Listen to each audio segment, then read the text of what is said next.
di hadapan seluruh keluarga besar. Ibu mertua saya berdiri dan menunjuk wajah saya. Menantu macam kamu tidak berhak atas sepeser pun warisan keluarga ini. Kemasi barangmu.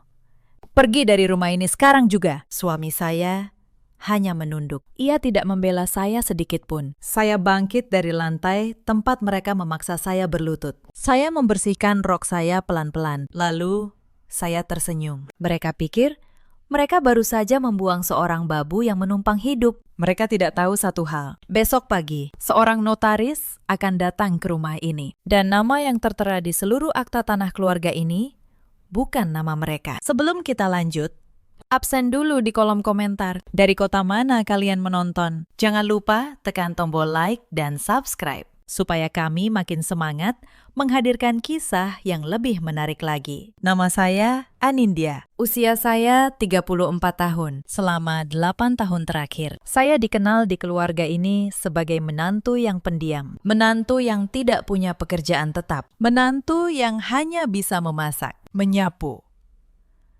dan mengurus mertua yang sakit-sakitan. Itu yang mereka lihat, itu yang mereka percaya. Padahal kebenarannya jauh berbeda. Saya seorang notaris. Saya memiliki kantor sendiri di kawasan Menteng, di sebuah gedung yang tenang, dengan pelat nama saya terukir di pintu kaca. Saya menangani akta tanah, surat waris, dan perjanjian milik orang-orang berada di Jakarta. Tidak ada satupun anggota keluarga suami saya yang tahu hal itu. Saya sengaja menyembunyikannya, bukan untuk menipu. Tetapi karena saat saya pertama kali masuk ke keluarga ini, saya ingin tahu siapa mereka sebenarnya. Di balik senyum dan basa-basi. Saya menikah dengan Mas Rangga 8 tahun lalu. Ia anak sulung di keluarganya. Saat itu ia tampak sederhana dan sopan. Bapak mertua saya, Pak Hadiman, adalah lelaki tua yang teduh, pemilik rumah induk besar di kawasan Bintaro, sebidang kebun di pinggir kota, dan 2 petak ruko yang disewakan. Keluarga ini terlihat hangat dari luar. Saya kira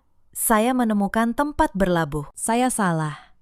Sejak hari pertama, ibu mertua saya, Bu Sukarni, tidak pernah menyukai saya. Di matanya, saya hanya perempuan kota yang tidak tahu adat, tidak bisa ke dapur dengan benar, tidak cukup baik untuk anak sulungnya. Saya memilih diam. Saya layani beliau, saya masak, saya bersihkan rumah, saya rawat seperti ibu saya sendiri. Mengapa saya menyembunyikan profesi saya? Ada alasannya. Saat Mas Rangga melamar saya dulu, ibunya sempat berkata dengan ketus bahwa beliau tidak suka perempuan karir. Katanya, perempuan yang sibuk bekerja tidak akan becus mengurus rumah tangga. Katanya, istri yang baik adalah istri yang di rumah, melayani suami dan mertua. Saat itu, saya masih mencintai Mas Rangga. Saya tidak ingin menjadi sumber pertengkaran. Maka saya memutuskan untuk tidak banyak bicara tentang pekerjaan saya. Saya tetap menjalankan kantor notaris saya secara diam-diam, sementara di rumah. Saya berperan sebagai istri sederhana. Lama-kelamaan, peran itu menjadi seperti penyamaran. Dan dari balik penyamaran itu, saya melihat wajah asli keluarga ini. Wajah yang tidak akan pernah mereka tunjukkan jika tahu siapa saya sebenarnya. Retak pertama dalam pernikahan saya muncul di tahun kedua. Saya keguguran. Anak pertama yang sangat saya nantikan. Di saat saya hancur, terbaring lemah di tempat tidur, Bu Sukarni justru berkata bahwa itu karena saya kurang berdoa, bahwa perempuan yang tidak bisa memberi keturunan tidak ada gunanya. Mas Rangga, ia hanya diam di sudut kamar, tidak berani membela saya. Sejak hari itu, sesuatu di dalam diri saya berubah. Saya berhenti berharap pada mereka.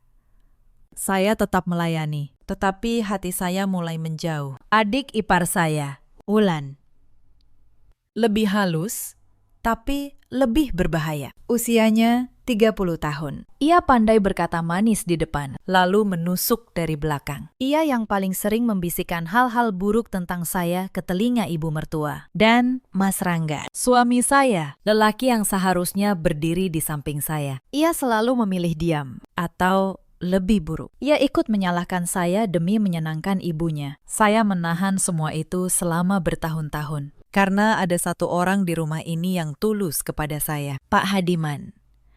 Bapak mertua saya, beliau sakit cukup lama, diabetes, yang menggerogoti tubuhnya pelan-pelan. Hingga akhirnya beliau hanya bisa berbaring di kamar. Saat itu, tidak ada yang mau mengurus beliau. Bu Sukarni mengaku lelah dan menyerahkan semuanya pada perawat bayaran. Wulan sibuk dengan kehidupannya sendiri. Mas Rangga selalu beralasan repot dengan pekerjaan. Hanya saya yang tinggal di sisi beliau. Saya yang menyuapi beliau setiap pagi. Saya yang mengganti spray. Saya yang membacakan koran ketika matanya sudah terlalu lemah untuk membaca. Saya yang menemani beliau sampai larut. Mendengar cerita masa mudanya berulang-ulang tanpa pernah merasa bosan. Bapak tahu siapa saya yang sebenarnya. Beliau satu-satunya yang saya percaya dengan rahasia itu. Suatu sore, ketika rumah sepi, beliau memegang tangan saya dengan jemari yang sudah keriput dan gemetar. "Anindya," kata beliau pelan, "Bapak sudah tua. Bapak tahu apa yang akan terjadi pada rumah ini setelah Bapak pergi?" Saya menggenggam tangannya. Saya tidak menjawab. Mereka akan berebut. Sukarni, Rangga, Wulan. Mereka akan menghitung tanah ini sebelum tanah kubur Bapak kering. Suara beliau bergetar.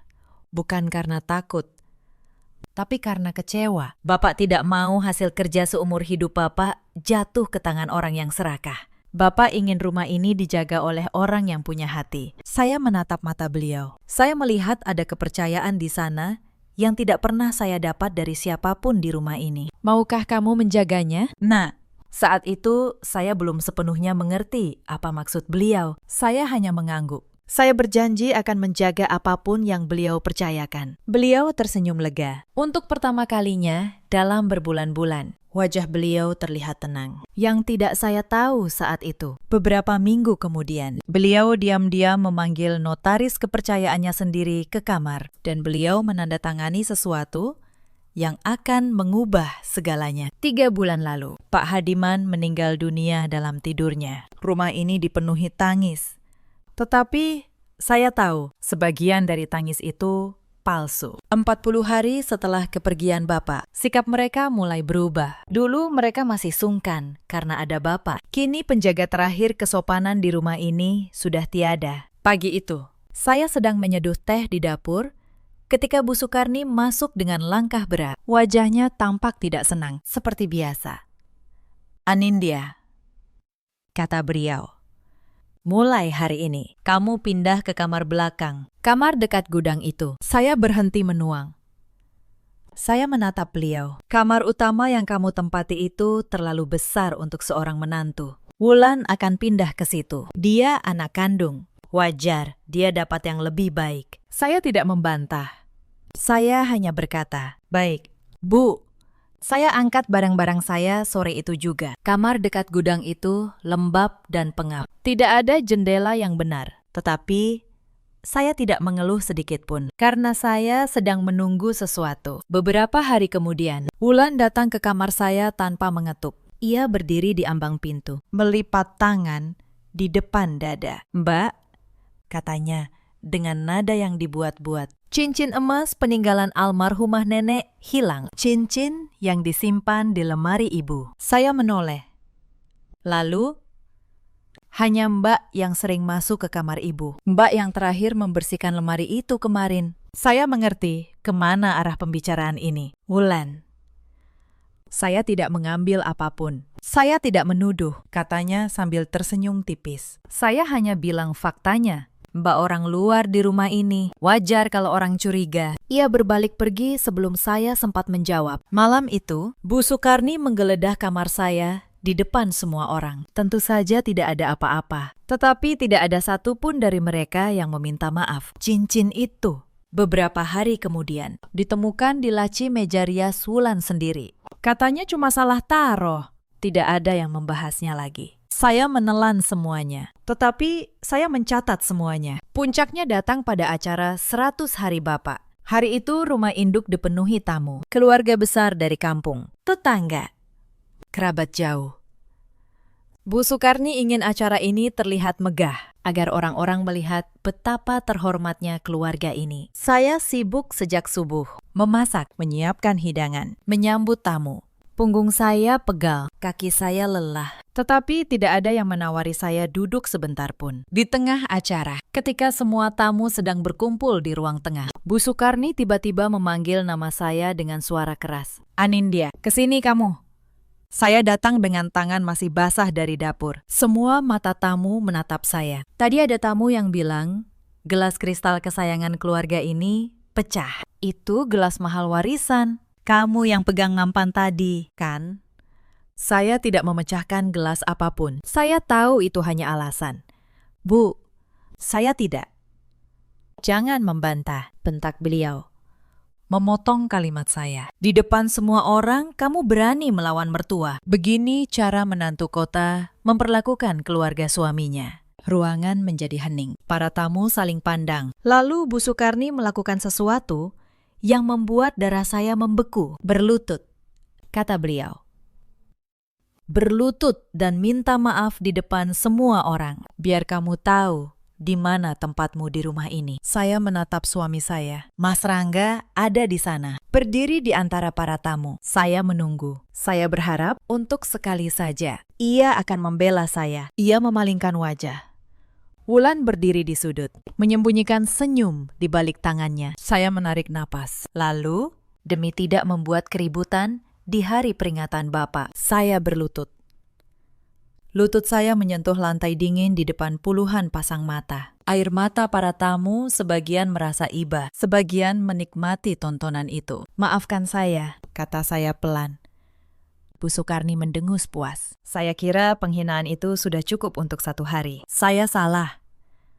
Malam itu, setelah para tamu pulang, rumah kembali sepi. Saya sedang membereskan piring-piring kotor di dapur ketika Mas Rangga masuk. Saya pikir ia datang untuk minta maaf atas sikapnya tadi siang. "Saya salah lagi, Anin," katanya. "Tadi kamu keterlaluan membantah ibu di depan tamu. Kamu mempermalukan keluarga ini." Saya meletakkan piring. Saya menatapnya. Mas melihat sendiri. Saya tidak memecahkan gelas apapun. Ibu hanya mencari alasan untuk mempermalukan saya. "Jangan menuduh ibu," suaranya meninggi. Lalu, sebelum saya sempat berkata apa-apa lagi, tangannya terangkat. Telapaknya mendarat keras di pipi saya. Suara tamparan itu memantul di dinding dapur. Saya terhuyung. Pipi saya panas dan berdenyut. Saya memegang wajah saya, menatap lelaki yang dulu berjanji akan melindungi saya seumur hidup. Ia sendiri tampak kaget dengan apa yang baru saja dilakukannya. Tetapi ia tidak minta maaf. Ia hanya menurunkan tangannya, lalu berkata dengan suara dingin, "Sadar diri, Anin. Di rumah ini, kamu cuma menantu. Kamu tidak punya apa-apa. Semua yang kamu makan, semua atap di atas kepalamu, itu milik keluargaku. Hormati itu." Ia berbalik dan pergi. Saya berdiri sendirian di dapur. Pipi saya masih perih. Tetapi anehnya, hati saya justru menjadi sangat tenang. Karena di detik itu, semua keraguan terakhir di hati saya lenyap. Pernikahan ini sudah mati. Lelaki ini bukan lagi seseorang yang layak saya jaga. Saya membersihkan sisa air mata di sudut mata saya. Bukan air mata sedih. Itu air mata seseorang yang akhirnya melepaskan beban yang terlalu lama dipikulnya. Saya masuk ke kamar kecil dekat gudang itu. Saya mengunci pintu. Lalu, saya membuka tas jinjing tua yang selalu saya simpan di bawah tempat tidur. Di dalamnya, terbungkus rapi dalam map coklat, ada beberapa lembar dokumen. Saya membuka map itu pelan-pelan dan menatap lembar paling atas di bawah cahaya lampu yang temaram. Senyuman kecil kembali terukir di bibir saya. Keesokan paginya, situasi semakin memburuk. Bu Sukarni memanggil saya ke ruang tengah. Wulan dan Mas Rangga sudah duduk di sana. Di atas meja, tergeletak selembar kertas bermaterai. "Anindya," kata Bu Sukarni dengan nada datar, "kami sekeluarga sudah membicarakan ini. Sekarang Bapak sudah tidak ada. Kami akan mengurus pembagian warisan." Saya duduk dengan tenang. Sebagai menantu, kamu tidak punya hak apapun atas harta keluarga ini. Itu sudah jelas menurut hukum dan menurut adat. Jadi, kami minta kamu menandatangani surat ini. Wulan mendorong kertas itu ke arah saya. Saya membacanya pelan. Itu adalah surat pernyataan pelepasan hak. Isinya menyatakan bahwa saya, Anindya, dengan sukarela melepaskan segala bentuk klaim atas seluruh harta peninggalan Pak Hadiman, termasuk rumah induk, kebun, dan ruko. Saya hampir tertawa membacanya, tetapi saya menahan diri. Tanda tangani, kata Mas Rangga, supaya semua ini cepat selesai. Lalu kamu boleh ambil barangmu dan pergi dari hidup kami. Saya menatap mereka satu persatu. Bu Sukarni dengan dagu terangkat, Wulan dengan senyum kemenangan, Mas Rangga dengan tatapan tak sabar. Mereka begitu yakin mereka sedang menang. Saya mengangkat pena. Tangan saya bergerak sangat tenang, dan saya menandatangani surat itu. Mereka tidak tahu. Surat pelepasan hak itu sama sekali tidak ada artinya. Karena untuk melepaskan hak atas sebuah tanah, tanah itu harus milik orang lain terlebih dahulu. Sementara seluruh tanah yang mereka perebutkan dengan begitu rakus itu sudah bukan milik mereka sejak setahun yang lalu. Bagus, kata Bu Sukarni sambil menyambar kertas itu. Sekarang kamu masih boleh tinggal sampai pembagian resmi selesai. Tapi kamu harus tahu diri. Mulai hari ini, kamu yang urus semua pekerjaan rumah. Aku tidak akan menggaji pembantu lagi. Untuk apa kalau ada kamu? Saya mengangguk. Baik, Bu. Selama 2 minggu berikutnya, saya menjalani peran itu dengan sempurna. Saya bangun paling pagi. Saya memasak untuk semua orang. Saya mencuci, menyetrika, mengepel seluruh rumah induk yang besar itu sendirian. Wulan senang sekali memerintah saya. Ia akan duduk di sofa, menonton televisi, lalu menyuruh saya mengambilkan minum atau memijat kakinya. Babu memang harusnya begini, katanya suatu kali. Cukup keras agar saya mendengar. Numpang di rumah orang, ya harus kerja, jangan cuma jadi beban. Saya tidak menjawab. Saya hanya tersenyum dalam hati. Penghinaan demi penghinaan datang silih berganti. Bu Sukarni mulai membatasi makanan saya. Beliau berkata, makanan di rumah ini hanya untuk keluarga inti, bukan untuk menantu yang tidak punya hak waris. Setiap hari, saya memasak makanan lezat untuk mereka. Ayam goreng, rendang, sayur lengkap. Tetapi untuk diri saya sendiri, saya hanya boleh makan sisa. Kadang hanya nasi dengan sedikit kecap. Saya menerimanya tanpa keluhan. Saya bukan tidak mampu membeli makanan. Dengan penghasilan saya bisa makan di restoran manapun di Jakarta. Tetapi saya ingin melihat sampai sejauh mana kekejaman mereka. Dan kekejaman itu ternyata belum mencapai dasarnya. Suatu malam, Bu Sukarni memanggil saya ke ruang tengah. Beliau memegang secari kertas penuh angka. Anindya, kata beliau. Aku sudah menghitung. Selama 8 tahun kamu tinggal di rumah ini. Kamu makan. Kamu pakai listrik. Kamu pakai air. Semua itu ada harganya. Saya menatap kertas itu. Beliau benar-benar menghitung biaya hidup saya selama 8 tahun. Lengkap dengan bunga. Totalnya 200 juta, kata beliau. Sebelum kamu pergi dari rumah ini, kamu harus melunasi ini. Anggap saja sebagai tanda terima kasih karena keluarga ini sudah menampungmu selama bertahun-tahun. Saya hampir tertawa. Mereka memperlakukan saya seperti benalu yang harus membayar untuk numpang di rumah yang justru sudah menjadi milik saya. Kalau saya tidak punya uang sebanyak itu, Bu, tanya saya pura-pura cemas. Ya kerja, sahut Wulan dari sofa. Jadi pembantu di rumah orang atau jual saja ginjalmu. Itu urusanmu.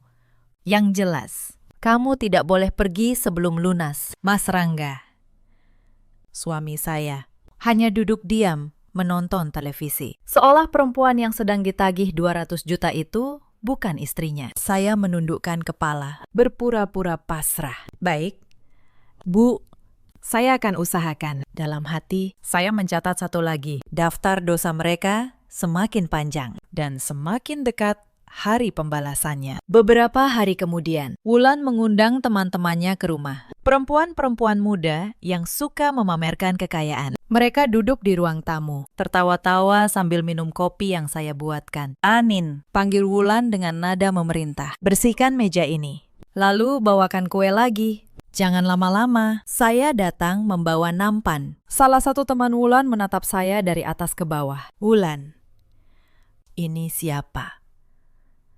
Pembantu baru, tanyanya. Wulan tertawa keras. Bukan pembantu, ini kakak iparku, istri kakakku. Tapi ya, fungsinya memang seperti pembantu. Numpang di rumah kami. Jadi, ya harus kerja. Kasihan dari keluarga miskin, tidak punya apa-apa. Teman-temannya ikut tertawa. Beberapa menatap saya dengan pandangan merendahkan. Saya berdiri di sana, memegang nampan. Mendengar diri saya dihina di depan orang asing. Wajah saya tetap datar. Tetapi dalam hati, saya mencatat hari itu juga. Sudah. Sana ke dapur, kata Wulan sambil mengibaskan tangannya, seolah mengusir lalat. Saya kembali ke dapur dengan langkah tenang. Saya tidak menangis. Air mata saya sudah lama habis untuk orang-orang ini. Malam itu, saya membuka kembali map coklat di kamar saya. Saya menatap surat wasiat tulisan tangan Bapak. Saya teringat hari-hari terakhir beliau. Saya ingat bagaimana beliau dengan tubuh yang sudah sangat lemah masih sempat menggenggam tangan saya dan berkata, "Anindya, kamu satu-satunya cahaya di rumah yang gelap ini." Saya ingat malam-malam panjang ketika beliau tidak bisa tidur karena sakit. Dan saya duduk di samping ranjangnya, mengusap punggungnya hingga subuh. Sementara di kamar-kamar lain, anak-anak kandungnya tidur nyenyak, tidak peduli. Saya ingat hari ketika beliau di antara napasnya yang berat berbisik, "Maafkan Bapak. Nah, Bapak tidak bisa mengubah hati mereka, tapi Bapak bisa memastikan kamu tidak ditelantarkan." Saat itu, saya tidak mengerti maksud beliau. Sekarang saya mengerti sepenuhnya. Bapak sudah melihat semua ini akan terjadi. Beliau sudah menyiapkan perlindungan untuk saya, jauh sebelum saya membutuhkannya. Saya menutup map itu. Kesabaran saya bukan tanpa batas. Tetapi, saya tahu balasan yang paling telak adalah balasan yang datang pada waktu yang tepat. Dan waktu itu semakin dekat. Karena setiap malam, setelah semua orang tidur, saya masuk ke kamar kecil saya, mengunci pintu, dan menelpon satu orang, Pak Tirta, notaris senior, sahabat sekaligus rekan kerja saya selama bertahun-tahun. Satu-satunya orang di luar rumah ini yang tahu seluruh rencana saya. "Anin," kata Pak Tirta di ujung telepon malam itu. Suaranya hangat tapi prihatin. "Aku sudah lihat akta-akta yang dititipkan almarhum Pak Hadiman setahun lalu. Semuanya sah. Semuanya lengkap. Bagaimana statusnya?" tanya saya pelan. "Rumah induk di Bintaro, kebun di pinggir kota, 2 ruko yang disewakan. Ketiganya sudah dibalik nama atas namamu, Anin. Resmi. Tercatat di kantor pertanahan setahun yang lalu, sebelum beliau wafat. Ada juga surat wasiat tulisan tangan beliau yang menjelaskan alasannya. Ditandatangani di depan 2 saksi. Saya memejamkan mata. Saya teringat sore itu, saat tangan keriput Bapak menggenggam tangan saya. Saat beliau bertanya apakah saya mau menjaga rumah ini, beliau tidak hanya meminta janji, beliau sudah memastikannya secara hukum, diam-diam, agar tidak seorang pun bisa membantah. Kenapa beliau melakukannya untuk saya? "Pakistan," tanya saya. Suara saya hampir pecah. Di surat wasiatnya, beliau menulis sendiri, jawab Pak Tirta.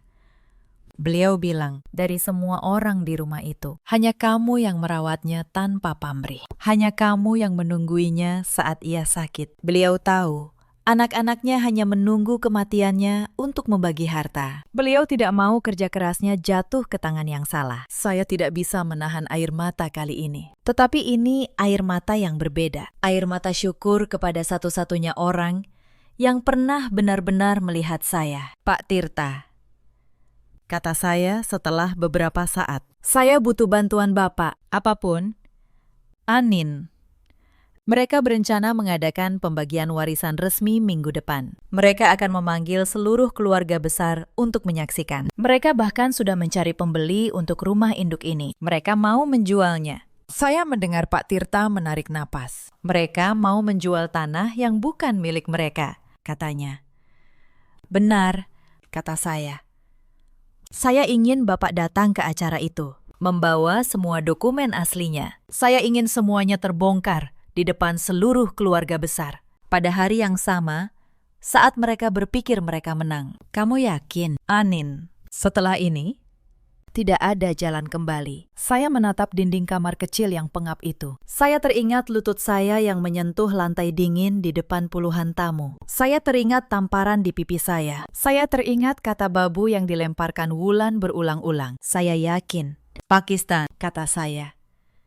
Sudah waktunya rumah ini kembali ke pemilik yang dipercaya menjaganya. Beberapa hari sebelum acara, saya mendengar pembicaraan yang menguatkan keputusan saya. Saya sedang menyetrika di ruang belakang ketika suara Wulan dan ibunya terdengar dari ruang tengah. Mereka tidak tahu saya ada di dekat situ. Bu, pembeli rumah ini sudah deal, kata Wulan dengan suara bersemangat. 3 miliar. Mereka mau bayar tunai. Kita tinggal urus surat-suratnya setelah pembagian resmi minggu depan. Bagus, jawab Bu Sukarni. Uangnya kita bagi 3. Aku, kamu, dan Rangga. Si Anindya tidak usah dikasih sepeser pun. Dia sudah teken surat pelepasan, kan? Sudah. Bu, dia bodoh sekali. Langsung teken tanpa baca benar. Wulan tertawa. Dasar babu. Setelah uang cair, kita usir dia.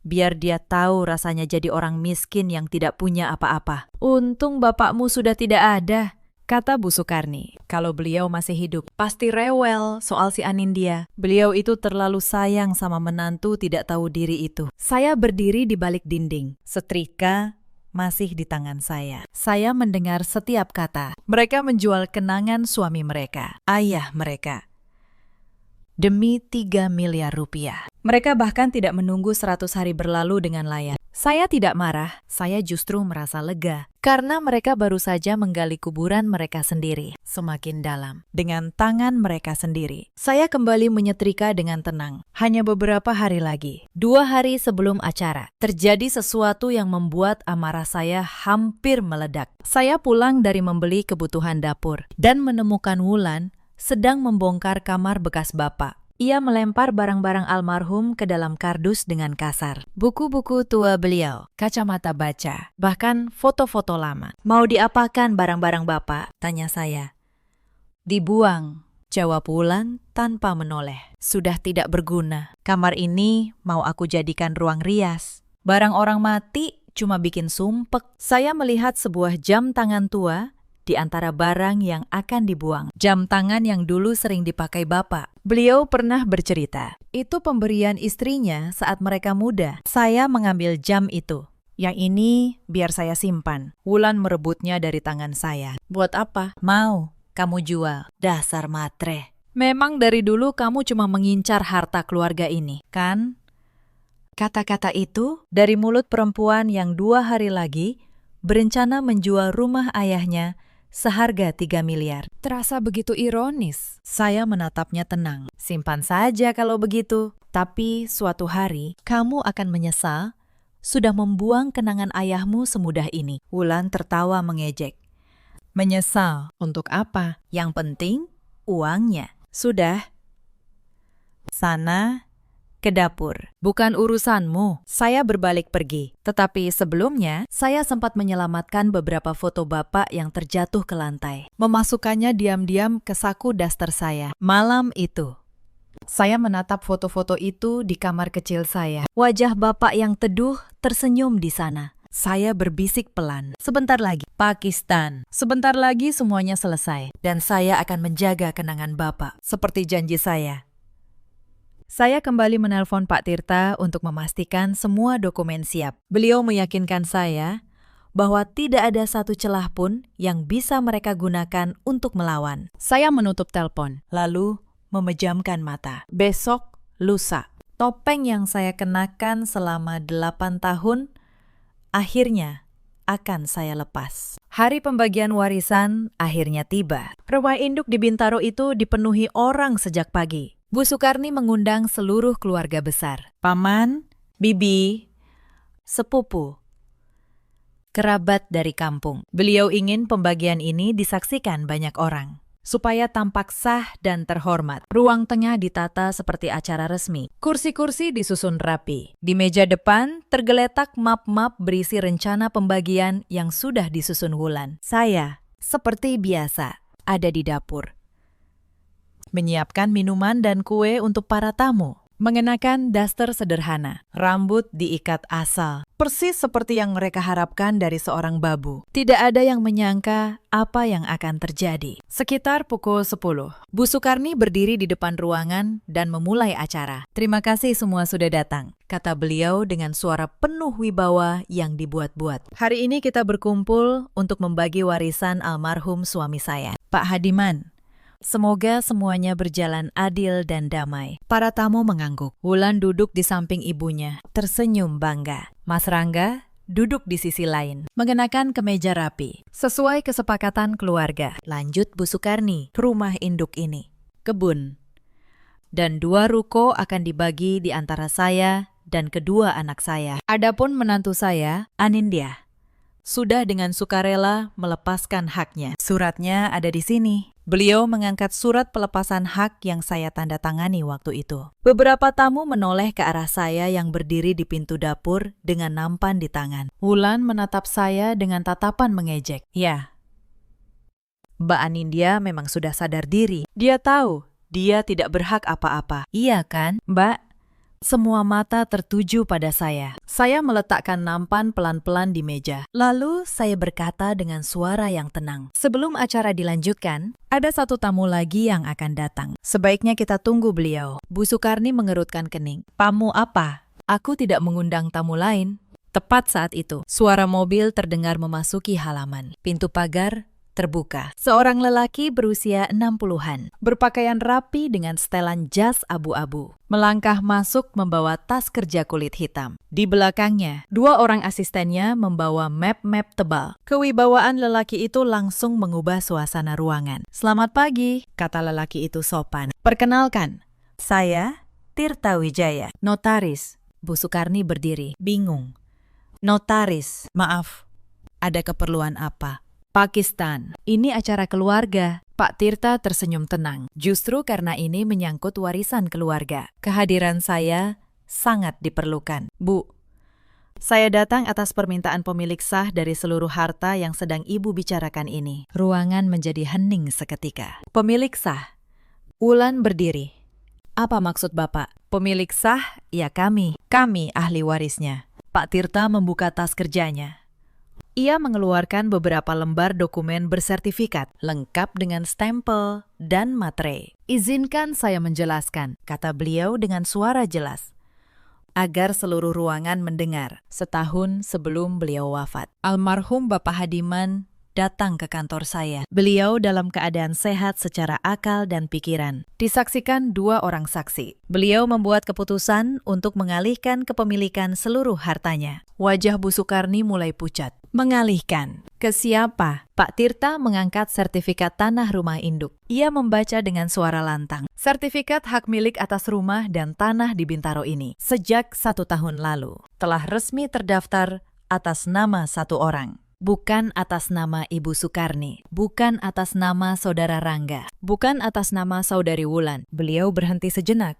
Seluruh ruangan menahan napas. "Melainkan atas nama Ibu Anindya." Ruangan meledak dalam kegaduhan. Para tamu saling berbisik. Bu Sukarni terhuyung dan jatuh terduduk di kursinya. Wulan menatap saya dengan mata terbelalak. Mas Rangga berdiri. Wajahnya berubah putih seperti kertas. "Tidak mungkin," teriak Wulan.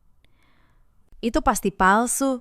Mbak Anindya cuma babu. Dia menipu Bapak yang sudah pikun." Pak Tirta menatapnya dengan tenang. "Saudari, hati-hati dengan tuduhan Anda. Saya notaris bersertifikat. Seluruh proses ini dilakukan dengan benar di hadapan saksi. Dengan pemeriksaan kesehatan mental almarhum oleh dokter. Semua terdokumentasi. Dan untuk informasi Anda, Ibu Anindya bukan babu. Beliau juga seorang notaris, rekan saya.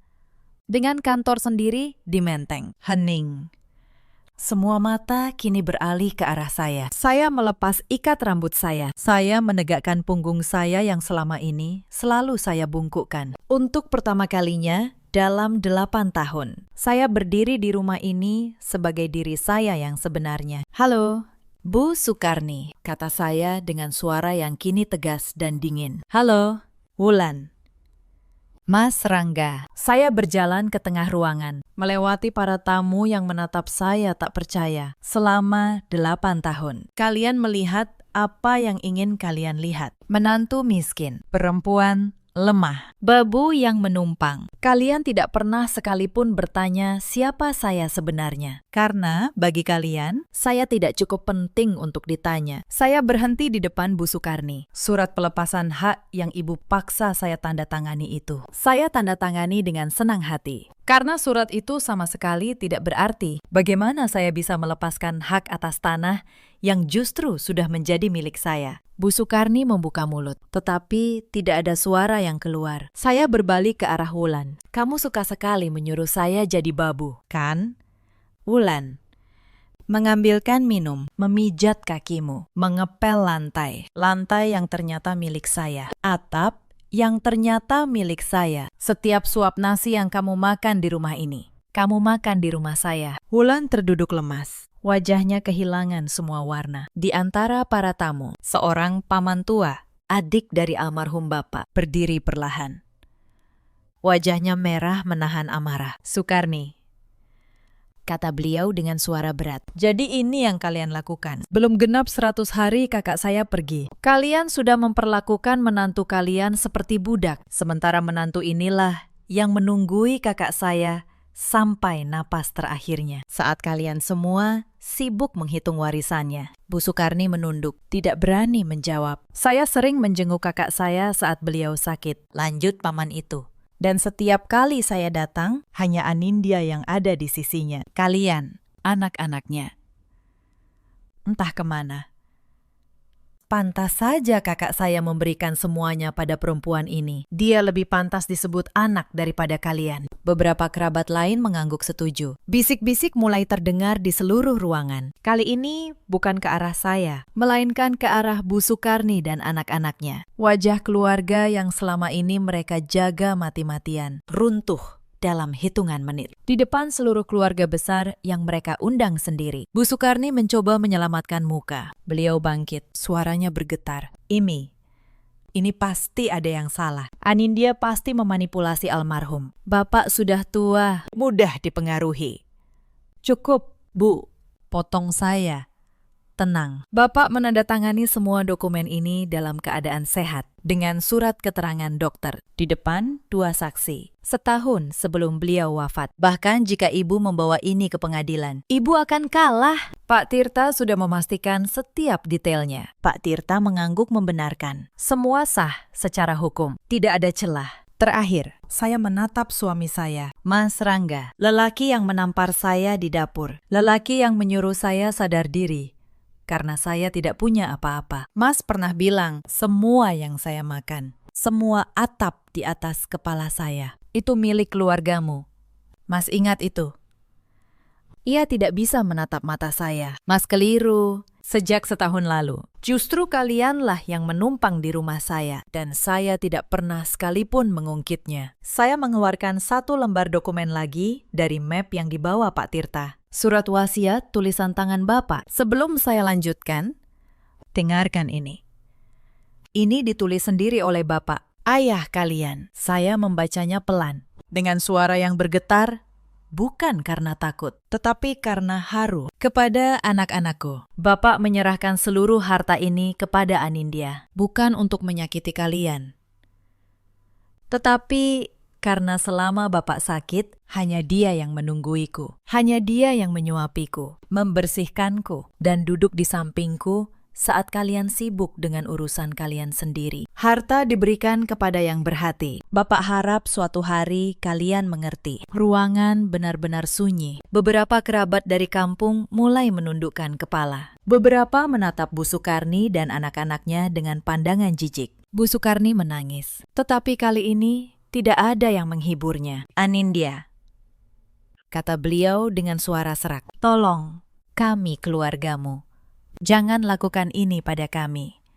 Kami minta maaf. Saya menatap beliau cukup lama. Ibu tahu kapan saya paling ingin mendengar kata maaf itu? Saat saya berlutut di lantai ini, di depan puluhan tamu. Untuk kesalahan yang tidak saya lakukan. Saat suami saya menampar saya di dapur. Saat Wulan memanggil saya babu di rumah saya sendiri. Tapi saat itu tidak ada satupun dari kalian yang peduli. Saya berjalan ke arah pintu, lalu berbalik.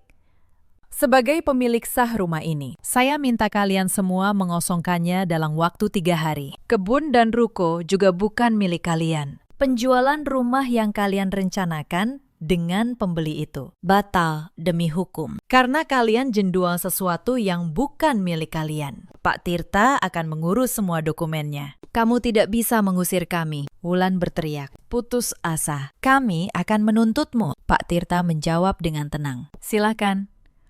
Saudari, tetapi saya sarankan Anda berkonsultasi dengan pengacara terlebih dahulu. Semua dokumen ini sah dan kuat secara hukum. Justru, percobaan menjual properti milik orang lain tanpa hak bisa menjadi masalah pidana bagi Anda. Wulan terdiam. Akhirnya mengerti bahwa tidak ada celah untuk melawan. Saya berdiri di tengah ruangan itu, menatap mereka satu persatu untuk terakhir kalinya. Bu Sukarni yang dulu begitu angkuh, kini terduduk dengan bahu yang ngerosot. Wulan yang dulu memanggil saya Babu, kini tak berani mengangkat wajahnya. Mas Rangga yang dulu menampar saya, kini tampak seperti lelaki yang kehilangan segalanya. Anehnya, di puncak kemenangan ini, saya tidak merasa puas seperti yang saya bayangkan. Yang saya rasakan justru kelelahan. Kelelahan 8 tahun yang akhirnya bisa saya lepaskan. Saya tidak pernah membenci kalian, kata saya pelan. Dan itu adalah kebenaran. Saya hanya berhenti membiarkan kalian menyakiti saya. Itu berbeda. Saya menoleh pada para kerabat yang masih duduk membisu. Terima kasih sudah datang. Maaf, acara hari ini tidak seperti yang kalian harapkan. Tetapi mungkin ini pelajaran untuk kita semua, bahwa kebaikan dan kekejaman, keduanya selalu kembali kepada pelakunya. Beberapa kerabat mengangguk. Seorang bibi tua menghampiri saya, menggenggam tangan saya, dan berbisik.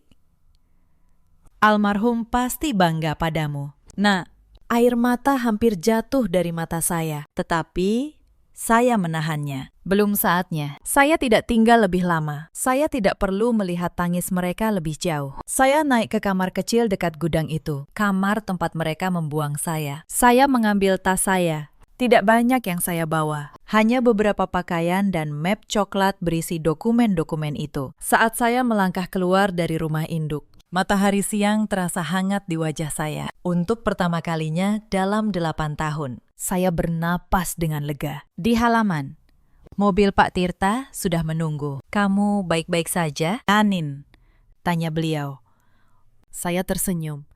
Lebih baik dari yang pernah saya rasakan. Pakistan. Saya menatap rumah induk itu untuk terakhir kalinya. Rumah yang menjadi milik saya, tetapi tidak lagi ingin saya tinggali. Terlalu banyak luka di dalamnya. Pak Tirta, kata saya ingin menjual kebun dan 1 ruko. Hasilnya saya mau pakai untuk membangun panti jompo kecil. Tempat yang layak untuk orang-orang tua yang ditinggalkan anak-anaknya. Seperti Bapak.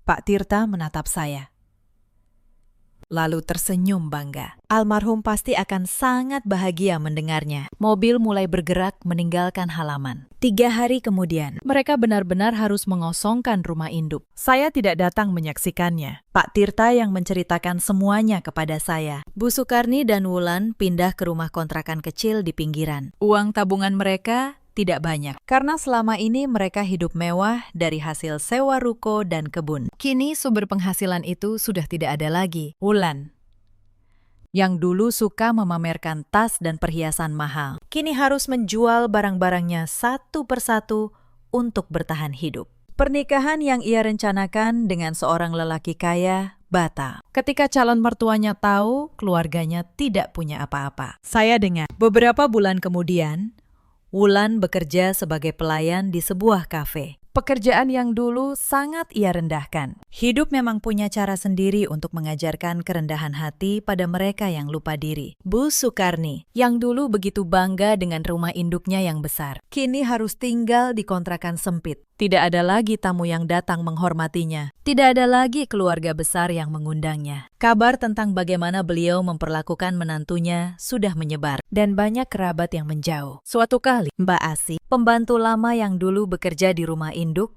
dan diam-diam selalu baik pada saya. Menelpon. Ia bercerita bahwa Bu Sukarni sering menangis sendirian, menyesali semua yang sudah terjadi. Tapi sudah terlambat. Bu Anindya, kata Mbak Asih. Penyesalan memang selalu datang di akhir. Mas Rangga lebih menyedihkan lagi. Selama bertahun-tahun, ia hanya bergantung pada nama besar ayahnya. Ia tidak punya keahlian apapun untuk berdiri sendiri. Setelah rumah dan harta hilang, ia kehilangan arah. Beberapa bulan kemudian, ia datang ke kantor saya di Menteng. Saya hampir tidak mengenalinya. Wajahnya kuyu, bajunya lusuh. Ia berdiri di depan meja saya, lalu perlahan menundukkan kepalanya. "Anin," katanya pelan. "Maafkan aku salah.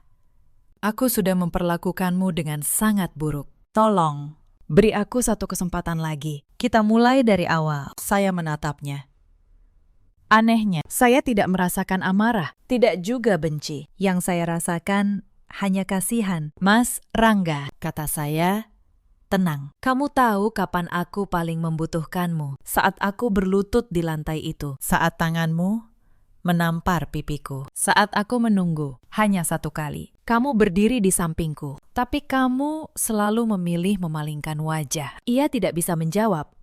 "Aku tidak menutup hatiku karena harta. Aku menutupnya karena setiap kali aku jatuh, kamu yang ikut meninjakku. Pernikahan kita sudah selesai sejak lama. Surat cerai kita akan diurus, Pak Tirta. Pulanglah." "Mas, belajar berdiri di atas kakimu sendiri. Itu pelajaran yang seharusnya kamu pelajari dari dulu." Saya mengantarnya sampai pintu. Itu terakhir kalinya saya melihatnya. Hidup saya setelah itu berubah sepenuhnya. Saya kembali fokus pada kantor notaris saya. Saya tidak perlu lagi berpura-pura menjadi orang lain. Saya tidak perlu lagi membungkukkan punggung saya untuk siapapun. Setahun kemudian, panti jompo kecil yang saya impikan akhirnya berdiri. Saya menamainya dengan nama Bapak. Tempat itu menampung para orang tua yang ditinggalkan keluarganya, merawat mereka dengan kasih yang layak mereka terima. Setiap kali saya berkunjung ke sana, melihat para lansia tersenyum, saya teringat sore itu, saat tangan keriput Bapak menggenggam tangan saya, dan beliau bertanya,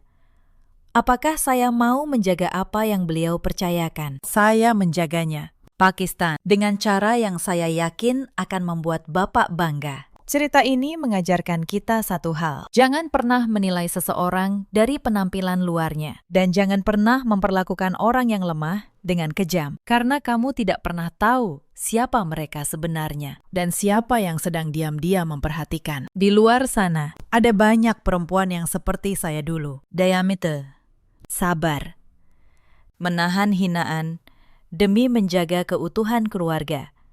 Yang sebenarnya sudah lama retak. Untuk kalian, ingatlah bahwa kesabaran bukan berarti kelemahan. Kadang, diam adalah cara orang kuat menyiapkan langkahnya. Ada juga banyak suami seperti Mas Rangga di luar sana. Lelaki yang memilih menyenangkan ibunya daripada melindungi istrinya, yang baru menyadari nilai seseorang setelah kehilangannya. Dan ada pula para mertua seperti Bu Sukarni, yang lupa bahwa menantu juga manusia yang juga bisa lelah, bisa terluka, dan suatu hari bisa pergi. Bapak Hadiman mengajarkan saya hal yang paling berharga, bahwa harta sejati bukanlah tanah atau rumah. Harta sejati adalah hati yang tulus, yang pada akhirnya selalu menemukan jalannya untuk dihargai. Dalam hidup, kita selalu punya pilihan. Memilih menjadi serakah, atau memilih menjadi tulus. Memilih menginjak yang lemah, atau memilih merawat mereka. Setiap pilihan punya akibatnya sendiri. Ceritakan kisah kalian di kolom komentar. Apakah kalian pernah merasakan diremehkan oleh keluarga sendiri? Bagaimana kalian melewatinya? Terima kasih sudah menemani sampai akhir. 30 menit sebelum akad, saya mendengar calon suami saya berbisik di balik pintu. Dia bilang, pastikan dia menandatangani surat itu begitu kita resmi menikah. Surat yang dia maksud akan memindahkan seluruh aset ayah saya ke tangannya. Hari itu, saya memakai gaun pengantin. Dan hari itu juga, saya memutuskan untuk menghancurkannya. Halo sahabat, selamat datang kembali di kanal kita. Kisah malam ini akan membuat napas kalian tertahan sampai kalimat terakhir. Sebelum mulai, Bantu tekan suka dan berlangganan. Lalu tulis nama kota kalian di kolom komentar. Sekarang, mari kita mulai. Nama saya Anissa Pramesti, 32 tahun. Saya bekerja sebagai notaris di sebuah kantor kecil di kawasan Kuningan, Jakarta. Sudah 8 tahun saya menekuni profesi ini. Pekerjaan saya adalah membaca yang tidak dibaca orang lain. Setiap hari, saya berhadapan dengan surat, akta, dan tanda tangan. Saya tahu betul satu hal. Sebuah kalimat kecil di bagian bawah dokumen bisa mengubah seluruh hidup seseorang. Mungkin karena itu saya selalu hati-hati. Saya membaca segalanya 2 kali. Saya menyimpan salinan dari setiap hal penting. Teman-teman bilang saya terlalu kaku. Calon suami saya bahkan pernah tertawa dan menyebut saya paranoid. Saat itu, saya hanya tersenyum. Saya tidak tahu bahwa kebiasaan itulah yang nanti akan menyelamatkan keluarga saya. Calon suami saya bernama Bagas Wicaksono, 35 tahun. Dia tampan, sopan, dan pintar bicara. Kami bertemu setahun lalu di sebuah seminar hukum bisnis. Saya menjadi pembicara tamu hari itu. Dia datang menghampiri saya setelah acara selesai. Katanya, dia kagum pada cara saya menjelaskan hal rumit dengan sederhana. Saya tersanjung. Saya tidak terbiasa dipuji oleh pria seperti dia. Bagas mengaku sebagai konsultan keuangan. Dia berpakaian rapi, mengendarai mobil mahal, dan tahu cara membuat seorang wanita merasa istimewa. Dalam beberapa minggu, dia sudah menjadi bagian dari hari-hari saya. Dia menjemput saya makan siang. Dia mengirim pesan setiap pagi. Dia mengingat hal-hal kecil yang bahkan saya lupa pernah ucapkan. Yang membuat saya benar-benar luluh bukan itu, tapi caranya memperlakukan keluarga saya. Ayah saya, Pak Hartono, 63 tahun, adalah pengusaha properti yang membangun semuanya dari nol. Beliau punya beberapa ruko di Bekasi, tanah di Depok, dan 1 gedung kecil di Tebet. Ibu saya sudah lama meninggal. Sejak itu, ayah membesarkan saya sendirian. Beliau keras, tapi hatinya lembut. Bagas tahu cara mendekati ayah saya. Dia datang ke rumah membawa oleh-oleh. Dia menemani ayah minum kopi di teras setiap akhir pekan. Dia mendengarkan cerita lama ayah tentang masa muda dengan sabar. Lama-lama, ayah yang biasanya sulit percaya pada orang mulai menyukainya. Bagas ini calon menantu yang baik. Nak, kata ayah suatu sore, dia tahu menghormati orang tua. Saya bahagia mendengarnya. Restu ayah adalah segalanya bagi saya. Dan Bagas mendapatkannya dengan mudah. Terlalu mudah. Kalau saya pikir-pikir sekarang, semua orang di sekitar saya memuji Bagas. Teman-teman saya iri. Tetangga bilang saya beruntung. Bahkan rekan kerja saya yang biasanya skeptis pada laki-laki ikut terpesona. Mereka semua melihat sosok yang sempurna. Saya pun melihat hal yang sama. Padahal kesempurnaan yang tidak pernah retak justru hal yang paling patut dicurigai. 3 bulan lalu, Bagas melamar saya di restoran mewah di Kebayoran Baru. Dia berlutut di depan banyak orang. Semua bertepuk tangan. Saya menangis bahagia. Ayah memeluk Bagas erat. Malam itu terasa seperti puncak dari segala doa yang pernah saya panjatkan. Persiapan pernikahan berjalan cepat. Bagas yang mengatur hampir segalanya. Gedung, dekorasi, catering, semua dia urus. Dia bilang dia ingin saya hanya fokus menjadi pengantin yang cantik. Saya merasa dicintai. Saya tidak menyadari bahwa orang yang mengendalikan setiap detail adalah orang yang sedang menyusun sesuatu di balik layar. Hanya satu hal yang sempat mengganjal hati saya. Sekitar 2 minggu sebelum hari pernikahan, Bagas datang ke rumah membawa setumpuk dokumen. Katanya itu surat kerjasama bisnis antara dia dan ayah saya. Sebuah peluang investasi properti yang menguntungkan. Dia ingin ayah menandatanganinya sebelum pernikahan, agar urusan keluarga lebih mudah nanti. Saya sempat ingin membaca dokumen itu. Itu refleks saya sebagai notaris. Tapi Bagas tertawa dan menarik map itu pelan. Sudahlah, Anissa, ini urusan bisnis laki-laki, katanya. Kamu tidak perlu pusing soal begini. Saya merasa sedikit aneh, tapi saya membuang pikiran itu. Mungkin saya hanya terlalu curiga, pikir saya. Mungkin saya memang paranoid seperti katanya.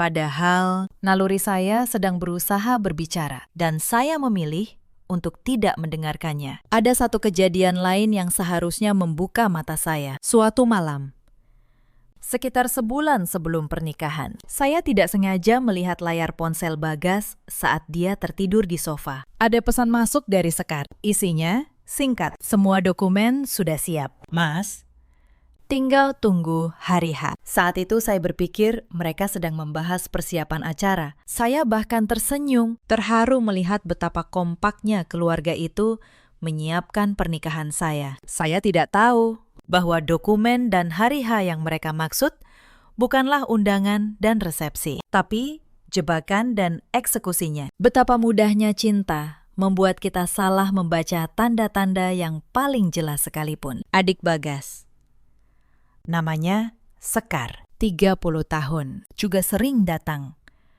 Dia ramah, manis, dan pandai memuji. Dia selalu memuji masakan, memuji rumah, memuji ayah saya. Tapi ada sesuatu di matanya yang tidak pernah ikut tersenyum. Saya merasakannya, tapi tidak bisa menjelaskannya. Ibu Bagas, Bu Wulandari, 60 tahun. Lebih pendiam. Beliau anggun dan sopan, namun jarang menatap mata saya lama-lama. Saya menganggap itu hanya soal kepribadian. Saya berusaha menyayangi mereka semua. Saya ingin menjadi menantu yang baik. Saya ingin pernikahan ini sempurna. Dan hari itu pun tiba. Pagi itu, langit Jakarta cerah. Gedung pernikahan di kawasan Menteng sudah dihias dengan ribuan bunga. Lampu kristal berkilau di langit-langit. Para tamu mulai berdatangan dengan pakaian terbaik mereka. Aroma melati dan mawar memenuhi udara. Semua terasa seperti mimpi. Saya berdiri di depan cermin ruang rias. Gaun putih ini sudah saya impikan sejak kecil. Perias merapikan helai terakhir rambut saya. Ayah masuk dengan setelan jasnya. Terlihat gagah dan haru. Beliau menggenggam tangan saya. Ibumu pasti bangga melihatmu hari ini, kata ayah pelan. Mata beliau berkaca-kaca. Saya memeluk ayah erat. Di saat itu, saya merasa menjadi wanita paling beruntung di dunia. Saya tidak tahu bahwa dalam 30 menit ke depan, dunia yang saya kira sempurna itu akan runtuh sampai ke fondasinya. Tepat 30 menit sebelum akad, saya keluar dari ruang rias sebentar. Saya ingin menghirup udara dan menenangkan diri. Koridor di belakang panggung sepi dan temaram. Lampu gantung berkilau lembut di atas kepala saya. Langkah saya membawa saya melewati deretan pintu ruang ganti. Saat melewati pintu ruang ganti Bagas, langkah saya terhenti. Saya mendengar suaranya dari dalam. Saya tersenyum tipis. Mungkin dia sedang gugup, pikir saya. Saya hampir mengetuk pintu untuk menggodanya, tapi sesuatu menahan tangan saya. Sebuah kalimat yang seharusnya tidak pernah saya dengar. Tenang, Ma, kata Bagas dari balik pintu. Setelah akad nanti, semuanya akan beres. Suara Bu Wulandari menjawab, terdengar tegang. Tapi Bagas, ini terlalu berisiko. Bagaimana kalau dia membaca surat itu lebih dulu? Saya mengernyit. Surat apa? Saya berhenti melangkah. Tubuh saya membeku di tempat. Naluri yang sama yang 2 minggu lalu saya abaikan, kini berteriak di dalam dada saya. Saya menempelkan diri ke dinding di samping pintu. Saya menahan napas. Dia tidak akan curiga, kata Bagas. Suaranya tenang, dingin, asing. Dia terlalu cinta untuk curiga. Begitu kita menikah, aku akan menyodorkan surat kuasa itu di antara dokumen yang lain. Dia akan tanda tangan tanpa membaca. Wanita yang sedang berbahagia tidak pernah membaca. Jantung saya berhenti sesaat, lalu berpacu sangat kencang. Tangan saya yang memegang buket mawar mulai gemetar dan dingin. Suara ketiga ikut bicara. Suara Sekar. Surat kuasanya sudah aku siapkan. Mas, aku buat semirip mungkin dengan dokumen bisnis biasa. Begitu dia tanda tangan, seluruh aset Pak Hartono akan beralih atas nama kita. Ruko, tanah, gedung di Tebet, semuanya.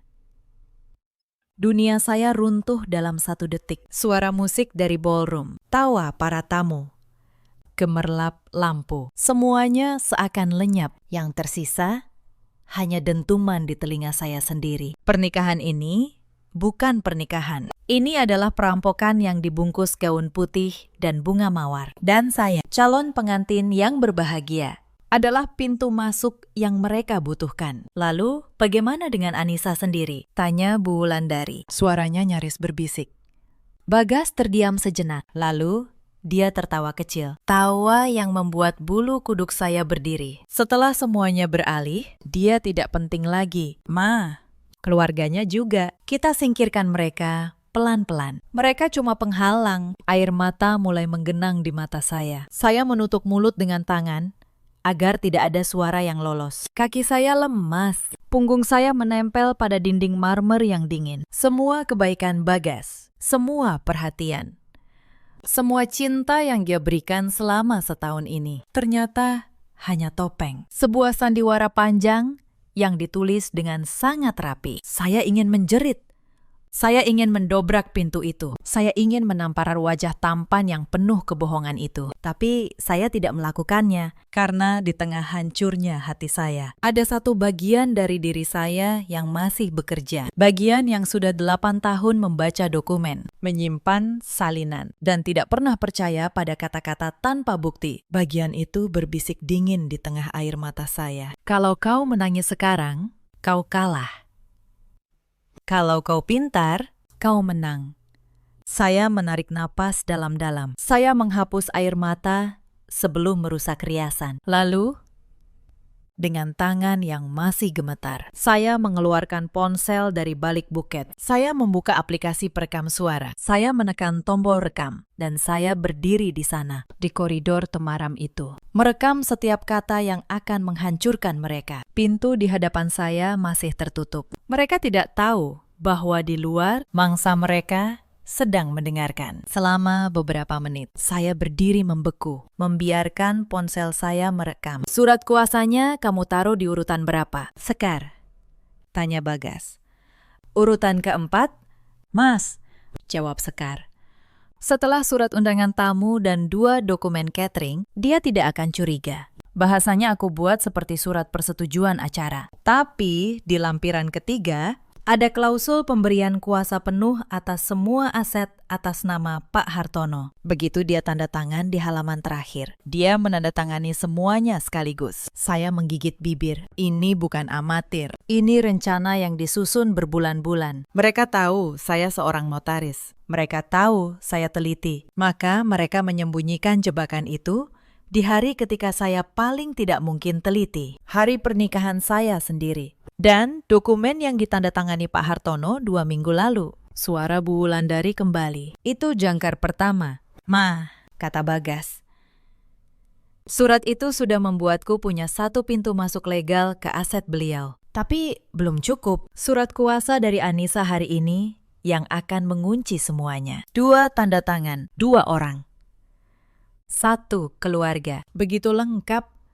Tidak ada celah hukum yang bisa mereka pakai untuk melawan. Saya nyaris jatuh. Surat 2 minggu lalu. Surat yang saya tidak diizinkan membaca. Surat yang saya biarkan ayah tanda tangani karena saya percaya pada calon suami saya. Saya menyalahkan diri sendiri saat itu juga. Tapi menyalahkan diri tidak akan menyelamatkan ayah saya. Hanya tindakan yang bisa. Saya mematikan rekaman setelah cukup. Saya menyimpannya. Lalu, dengan tangan yang masih dingin, saya melakukan satu hal yang menyelamatkan saya. Saya menyalin file rekaman itu dan mengirimnya ke satu nomor. Nomor Pak Tanaya, pengacara pribadi saya, sekaligus rekan lama di dunia hukum. Saya mengetik cepat.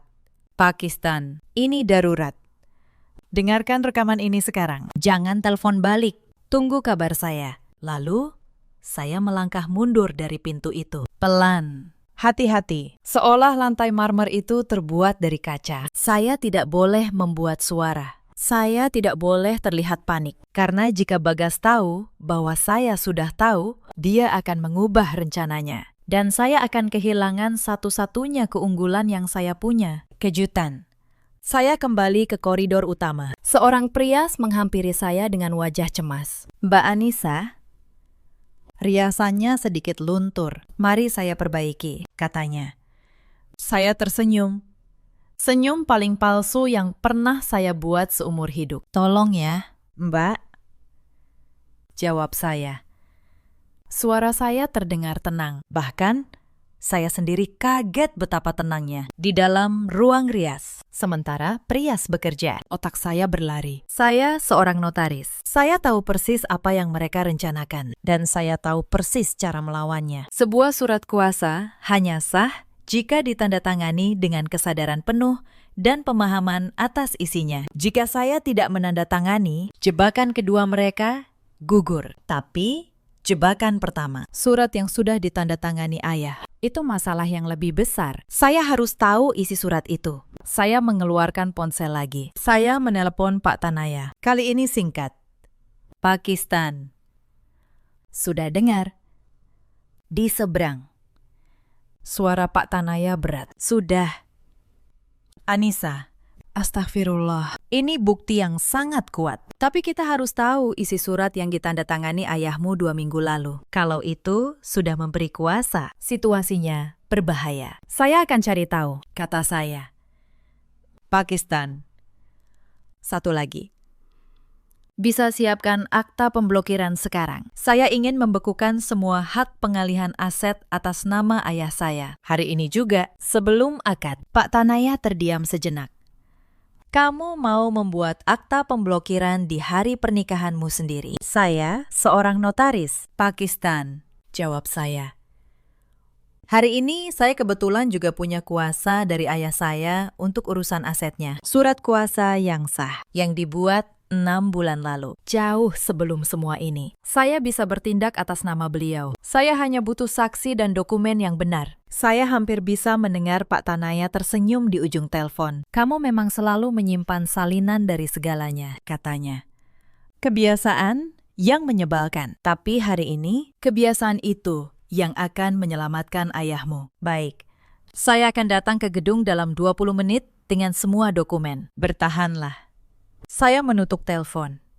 Untuk pertama kalinya, sejak mendengar suara di balik pintu itu, saya merasa sedikit lebih kuat. Saya bukan korban yang lemah. Saya wanita yang setiap hari berurusan dengan hukum. Dan mereka memilih korban yang salah. Selagi menunggu Pak Tanaya, saya tidak diam. Saya membuka laptop kecil yang selalu saya bawa di dalam tas. Bahkan ke pernikahan saya sendiri. Kebiasaan lama. Saya membuka arsip digital saya, mencari surat kuasa yang ayah berikan 6 bulan lalu. File itu masih ada, tersimpan rapi, dengan nomor pendaftaran dan stempel resmi. Saya menyiapkan draft akta pemblokiran, menyisi setiap kolom dengan tangan yang anehnya kini tenang. Pekerjaan ini, yang biasanya membuat saya bosan, kini terasa seperti senjata di tangan saya. Setiap kalimat hukum yang saya tulis adalah satu lapis pelindung untuk ayah saya. Saat Pak Tanaya tiba nanti, dokumen tinggal disahkan dan didaftarkan. Saya tidak akan membuang 1 detik pun.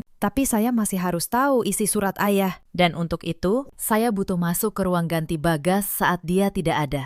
Kesempatan itu datang lebih cepat dari dugaan saya. 10 menit kemudian, dari celah pintu ruang rias, saya melihat Bagas keluar dari ruang gantinya. Dia berjalan ke arah ballroom, ditemani ibunya. Mungkin untuk menyapa tamu. Sekar tidak terlihat. Koridor itu kosong. Saya tidak punya waktu untuk ragu. Saya mengangkat ujung gaun saya dan berjalan cepat ke pintu ruang ganti Bagas. Saya membuka gagang pintunya. Tidak terkunci. Tentu saja, siapa yang akan masuk ke ruang ganti pengantin pria di hari pernikahan? Di dalam, di atas meja rias. Saya melihat sebuah map kulit coklat. Map yang sama yang dibawa Bagas ke rumah 2 minggu lalu. Tangan saya gemetar saat membukanya. Di dalamnya, tumpukan dokumen rapi. Saya membaca cepat.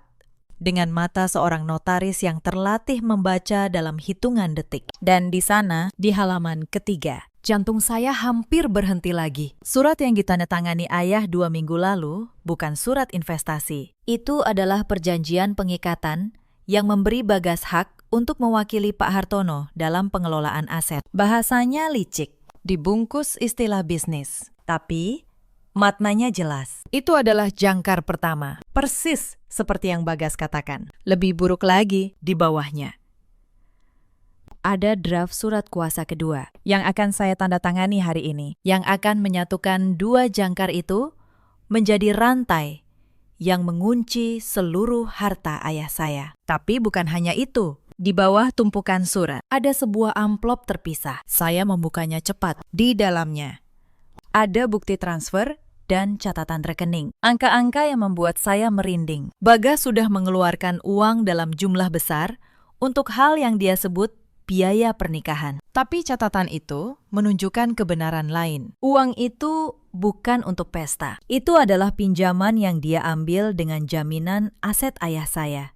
Aset yang bahkan belum resmi jadi miliknya. Dia sudah berjudi dengan harta keluarga saya, bahkan sebelum jebakan ini berhasil, kalau rencananya tidak digagalkan hari ini. Ayah saya bukan hanya kehilangan asetnya. Ayah saya akan menanggung utang yang tidak pernah dia ambil. Saya menelan kepahitan itu. Saya mengeluarkan ponsel. Saya memotret setiap halaman. Tangan saya gemetar, tapi saya memaksanya diam. 1 halaman, 2 halaman, 5 halaman. Saya merekam semua bukti yang saya butuhkan. Lalu saya mengembalikan map dan amplop itu ke posisi semula. Persis seperti sebelumnya. Saya keluar dari ruangan itu, menutup pintu pelan, dan kembali ke koridor seolah tidak terjadi apa-apa. Saat saya berbalik, jantung saya nyaris copot. Sekar sedang berdiri di ujung koridor, menatap saya. "Mbak Anissa," kata Sekar. Senyumnya manis seperti biasa, tapi matanya tajam. "Sedang apa di sini? Bukankah akad sebentar lagi?" Saya membalas senyumnya. "Tenang. Saya sudah belajar mengendalikan wajah saya dalam 8 tahun menghadapi klien yang berbohong di depan saya. Aku cuma cari udara." "Sekar," kata saya. "Gugup sekali rasanya. Tadi aku kira ruang ini ruang rias. Ternyata salah pintu." Saya tertawa kecil. "Kamu lihat sendiri kan? Aku ini gampang panik." Mata Sekar menyipit sejenak. Lalu, dia tertawa juga. "Mbak Anissa ini lucu. Ayo, kita ke depan." Mas Bagas sudah menunggu di altar. Saya mengangguk. Tapi di dalam hati, saya tahu satu hal. Sekar tidak sepenuhnya percaya. Saya harus bergerak lebih cepat. Waktu saya hampir habis. Saat berjalan menuju ballroom, saya menelpon ayah saya diam-diam, sambil pura-pura merapikan gaun. Telepon diangkat di dering kedua. "Anissa, kamu di mana?" "Nak, acara sebentar lagi." Suara ayah ceria. "Ayah," bisik saya. Suara saya bergetar, tapi saya menahannya. "Dengarkan baik-baik. Jangan bereaksi. Jangan menunjukkan apa-apa di wajah ayah. Surat yang Bagas suruh ayah tanda tangani 2 minggu lalu. Ayah masih ingat." Hening sebentar. "Ingat, surat investasi itu." "Kenapa? Itu bukan surat investasi." "Ayah," kata saya. "Itu surat yang memberi Bagas kuasa atas aset ayah. Dan hari ini, mereka berencana menjebak saya menandatangani surat kedua, supaya seluruh harta ayah jatuh ke tangan mereka. Saya mendengar mereka sendiri yang merencanakannya. Saya punya rekaman, saya bisa mendengar napas ayah tertahan di seberang." "Anissa, ayah, percaya pada saya," kata saya cepat. "Saya sudah hubungi Pak Tanaya. Dia sedang dalam perjalanan kemari membawa dokumen. Saya butuh ayah tetap tenang. Jangan beritahu siapapun. Jangan ubah ekspresi. Bersikaplah seperti ayah dari pengantin yang berbahagia." "Bisa, ayah." Beberapa detik berlalu. Lalu, suara ayah kembali. Kali ini berbeda. Bukan suara ayah yang haru di ruang rias tadi, tapi suara seorang pengusaha yang membangun segalanya dari nol, yang tahu kapan harus bertarung. "Bisa." "Nak," kata ayah dingin dan mantap, "lakukan apa yang harus kamu lakukan. Ayah percaya padamu sepenuhnya." Telepon ditutup, dan saya tahu saya tidak sendirian lagi. Saya tiba di pintu ballroom. Para tamu sudah duduk. Panggung dihiasi bunga dan kain sutra. Di altar, Bagas berdiri dengan setelan putih, tampan dan sempurna. Tersenyum ke arah pintu, menunggu pengantinnya berjalan masuk. Senyum yang dulu membuat hati saya hangat. Kini senyum itu membuat saya mual. Penghulu sudah siap. Buku nikah terbuka di atas meja. Dan di samping meja itu, saya melihatnya. Map kulit coklat. Mereka sudah memindahkannya ke sana, siap untuk disodorkan kepada saya begitu akad selesai. Tepat seperti rencana mereka. Saya menarik napas. Pak Tanaya belum tiba. Saya harus mengulur waktu. Saya melangkah pelan menuju ayah saya yang berdiri di sisi, lalu berbisik agar penghulu menunggu sebentar karena saya merasa pusing dan butuh minum. Para tamu berbisik simpati. Seorang pengantin yang gugup, pikir mereka. Bagas menghampiri saya dengan wajah penuh kekhawatiran palsu. Kamu tidak apa-apa, sayang? Tanyanya lembut. Tangannya menyentuh pundak saya. Saya menatap matanya. Dan untuk sesaat, saya hampir tergoda untuk percaya lagi. Wajah itu begitu meyakinkan, begitu penuh cinta. Kalau saja saya tidak mendengar suaranya di balik pintu. Saya pasti akan menikahinya dengan bahagia hari ini. Saya pasti akan menandatangani surat itu sambil tersenyum. Dan keluarga saya akan hancur dalam diam. Aku tidak apa-apa, Bagas, kata saya pelan. Hanya, ini momen besar. Beri aku waktu sebentar. Tentu, katanya. Apapun untukmu, apapun untukku. Kata-kata itu menggema di kepala saya seperti ejekan. Saya menelan kepahitan itu dan tersenyum lagi. Di saat itu, ponsel saya bergetar pelan. Sebuah pesan dari Pak Tanaya. Saya di lobi bersama 2 saksi dan notaris rekan. Dokumen lengkap. Aku tunggu aba-aba darimu. Saya membaca pesan itu sambil pura-pura mengelap keringat. Lalu, saya melihat sesuatu yang membuat darah saya berdesir. Di sudut ballroom, Sekar sedang berbisik di telinga Bu Wulandari sambil menatap ke arah saya. Wajah Bu Wulandari berubah. Sekar curiga, dan dia sedang menularkan kecurigaannya. Waktu saya benar-benar habis. Saya harus bertindak sekarang. Bukan kabur, bukan menangis, bukan diam, tapi melawan. Di tempat ini juga, di depan semua orang. Saya berjalan ke tengah panggung. Saya mengambil mikrofon dari tangan pembawa acara yang kebingungan. Para tamu terdiam. Bagas menatap saya dengan senyum yang mulai goyah. Dan saya dengan gaun pengantin putih dan buket mawar di tangan. Menatap ratusan pasang mata yang menunggu. Bapak dan Ibu sekalian, kata saya. Suara saya bergema lewat pengeras suara. Terima kasih sudah hadir di hari yang sangat penting ini. Sebelum akad dimulai, izinkan saya menyampaikan sesuatu. Sesuatu yang baru saja saya ketahui pagi ini. Sesuatu yang harus didengar oleh semua orang di ruangan ini. Wajah Bagas memucat seketika. Bagas bergerak cepat. Dia melangkah ke arah saya, mencoba meraih mikrofon. Anissa, kamu kenapa? Katanya. Suaranya rendah, tapi panik. Jangan begini di depan tamu. Kita bicara di belakang saja, ya. Saya melangkah mundur, menjauhkan mikrofon dari jangkauannya. Tidak.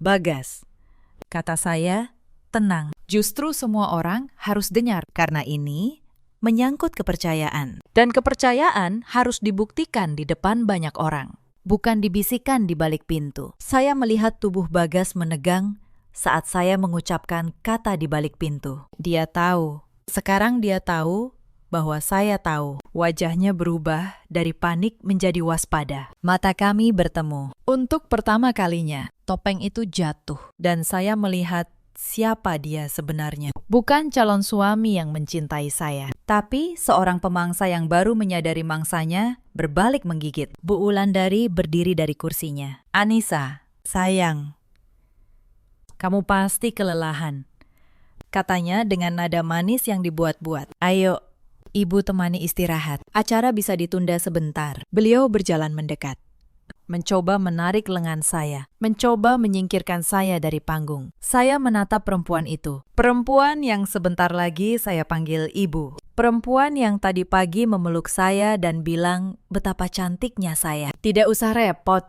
Bu, kata saya. Saya sangat sehat. Pikiran saya sangat jernih. Justru baru hari ini saya merasa benar-benar bangun. Saya mengangkat ponsel saya tinggi-tinggi agar terlihat semua orang. Sekitar 30 menit yang lalu, kata saya. Saya berdiri di koridor belakang, tepat di depan ruang ganti calon suami saya. Dan saya mendengar sebuah percakapan. Percakapan yang tidak seharusnya saya dengar. Saya merekamnya. Dan sekarang saya akan memutarnya untuk kalian semua. Anissa, jangan. Bagas hampir berteriak. Keringat membasahi dahinya. Senyumnya hilang sepenuhnya. Tapi saya sudah menekan tombol putar dan saya mendekatkan ponsel ke mikrofon. Suara Bagas sendiri menggema ke seluruh ruangan. Dingin, jelas, tak terbantahkan. Begitu kita menikah, aku akan menyodorkan surat kuasa itu di antara dokumen yang lain. Dia akan tanda tangan tanpa membaca. Para tamu terdiam total. Lalu suara Sekar menyusul dari rekaman. Begitu dia tanda tangan, seluruh aset Pak Hartono akan beralih atas nama kita. Ruko, tanah, gedung di Tebet, semuanya. Bisik-bisik mulai menyebar di antara para tamu seperti api di rumput kering. Wajah-wajah yang tadi tersenyum, kini berubah ngeri. Saya melihat beberapa kerabat Bagas menundukkan kepala. Saya melihat teman-teman saya menutup mulut dengan tangan. Lalu suara terakhir dari rekaman itu menggema. Suara Bagas. Setelah semuanya beralih, dia tidak penting lagi. Keluarganya juga, kita singkirkan mereka pelan-pelan. Saya menghentikan rekaman. Ruangan itu sunyi seperti kuburan. Wajah Bagas sudah putih seperti kertas. Bu Wulandari terhuyung ke kursinya. Sekar berdiri kaku di sudut. Untuk pertama kalinya, senyumnya benar-benar hilang. Ratusan tamu menatap mereka bertiga dengan tatapan yang berubah dari kekaguman menjadi kejijikan. Itu rekaman palsu, teriak Bagas akhirnya. Suaranya pecah. Dia mengarahnya. Dia cemburu. Dia tidak waras. Bapak Ibu sekalian, jangan percaya padanya. Saya tersenyum. Senyum yang tenang. Aku menduga kamu akan bilang begitu, kata saya. Karena itu, aku tidak hanya membawa rekaman. Saya menoleh ke arah pintu ballroom. Pak Tanaya, panggil saya. Silakan masuk. Pintu besar ballroom terbuka. Pak Tanaya melangkah masuk dengan setelan abu-abunya yang rapi. Ditemani 2 orang saksi dan seorang notaris rekan saya. Di tangannya setumpuk map dokumen. Langkahnya mantap. Wajahnya tenang, seperti seorang hakim. Para tamu menyibak memberi jalan. Selamat siang, Bapak dan Ibu, kata Pak Tanaya. Suaranya berwibawa.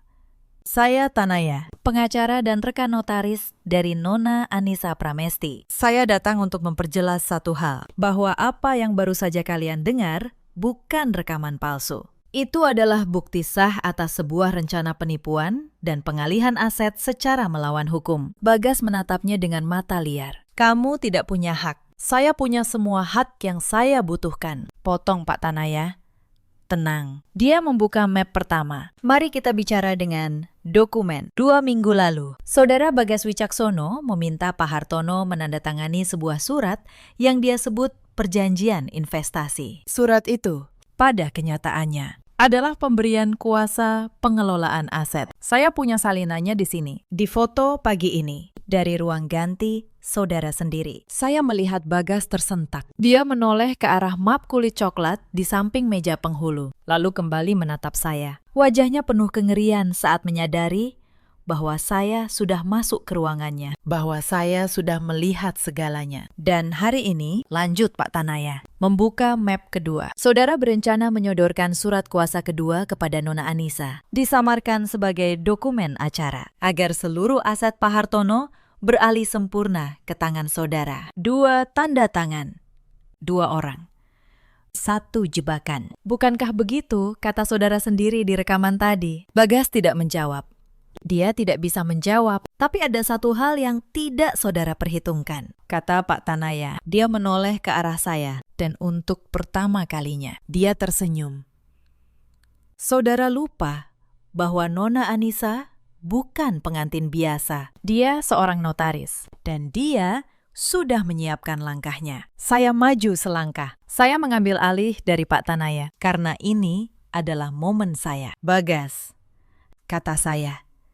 Suara saya jernih dan tegas. 6 bulan lalu, jauh sebelum kamu menyodorkan surat apapun pada ayah saya, ayah memberi saya kuasa penuh dan sah untuk mengelola seluruh asetnya. Surat kuasa itu dibuat di hadapan notaris, didaftarkan secara resmi dengan tanggal dan stempel yang tidak bisa dibantah. Saya membuka map yang diberikan Pak Tanaya. 30 menit yang lalu, setelah mendengar rencana kalian, saya menghubungi Pak Tanaya. Dan dalam waktu kurang dari setengah jam, kami sudah membuat akta pemblokiran resmi atas semua aset ayah saya. Semua ruko, semua tanah, gedung di Tebet.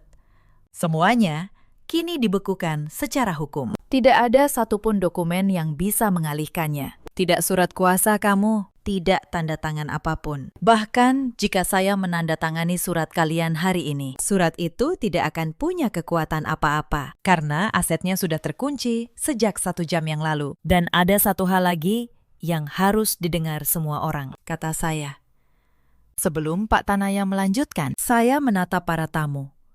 Pagi ini, di ruang ganti calon suami saya juga menemukan catatan keuangan. Bagas sudah mengambil pinjaman dalam jumlah besar dengan menjadikan aset ayah saya sebagai jaminan. Aset yang belum pernah jadi miliknya. Artinya, seandainya hari ini saya menikahinya dan menandatangani surat itu, ayah saya bukan hanya kehilangan hartanya, ayah saya akan menanggung utang miliaran yang tidak pernah dia ambil. Inilah wajah asli dari pria yang kalian puji sebagai menantu idaman.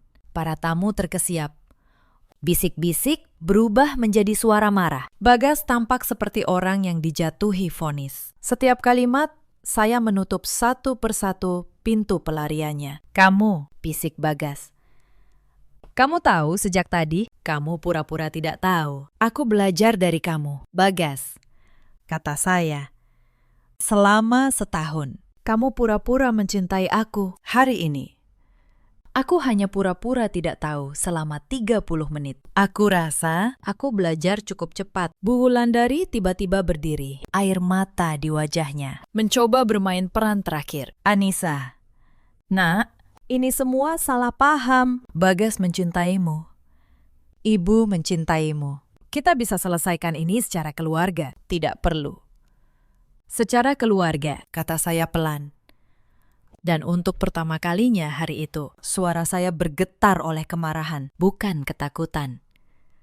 Bu, di rekaman tadi, ibu bertanya bagaimana dengan saya, dan anak ibu menjawab bahwa saya tidak penting lagi setelah aset diambil, bahwa keluarga saya akan disingkirkan pelan-pelan. Itu yang ibu sebut keluarga. Saya hampir memanggil ibu dengan sebutan ibu. Untunglah, saya masih punya satu yang sebenarnya di rumah, dalam foto, yang tidak pernah berbohong pada saya. Bu Wulandari terduduk kembali. Tidak ada lagi kata yang bisa dia ucapkan. Saat itulah ayah saya berjalan ke depan, Pak Hartono, dengan setelan jasnya, melangkah ke panggung dengan punggung tegak. Beliau berhenti di samping saya. Beliau menatap Bagas dengan tatapan yang membuat seluruh ruangan dingin. Saya membangun semuanya dari nol, kata ayah.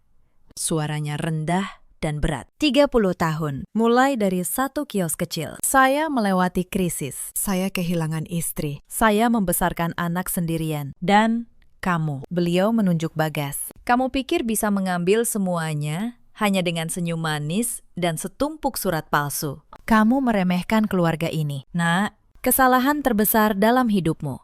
Bagas mundur selangkah. Para tamu mulai berdiri. Beberapa kerabatnya sendiri menjauh darinya. Malu untuk dikaitkan.